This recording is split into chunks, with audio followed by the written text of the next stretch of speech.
So I went to meet someone who, in my naivety, I thought might be able to see both sides of the story. Yusuf al-Khattab used to be called Joseph Cohen, born and brought up as a secular Jew in New York. In 1998 he moved to Gaza as a Jewish settler. But there he discovered a different God, Allah.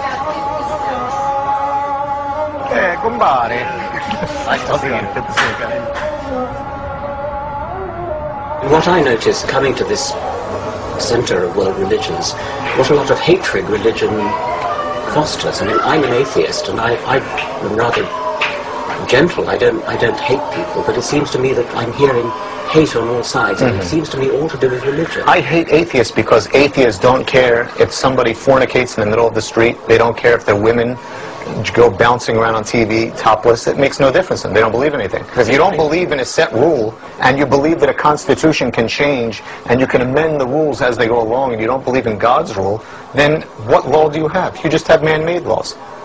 I realized I was in the company of someone who has willingly bought into fundamentalist dogma. It's the basis of morality. What do you think about the September the 11th attacks on New York and the July the 7th attacks on London? Okay, since you like to speak about evolution, I like to start before. What do you think about the Jews that have destroyed over 417 Arab villages, including all mosques and masjids, which wouldn't affect you because you're an atheist? So what are you saying, that we should sit back and say, oh, you know what, let us progress and let us sit down and drink tea and talk about what to do? I think that's the most ridiculous thing. All I could say is, if there was no quote-unquote state of Israel, there would have been no September 11th.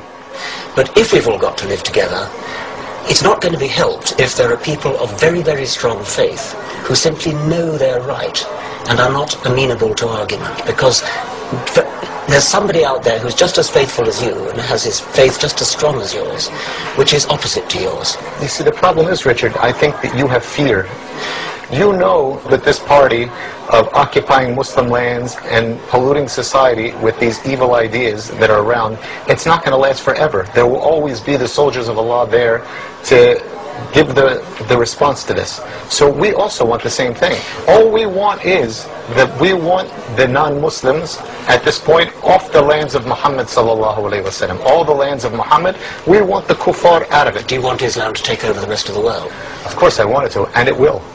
So my advice is to clean up your show at home, take your forces off our lands, correct yourselves, fix your society, all right? Fix your women. Fix your women, that's not my business, that's my women's No, business. it is your business. It is your business. When you take the women and dress them like whores on the street. I don't dress women, they dress themselves.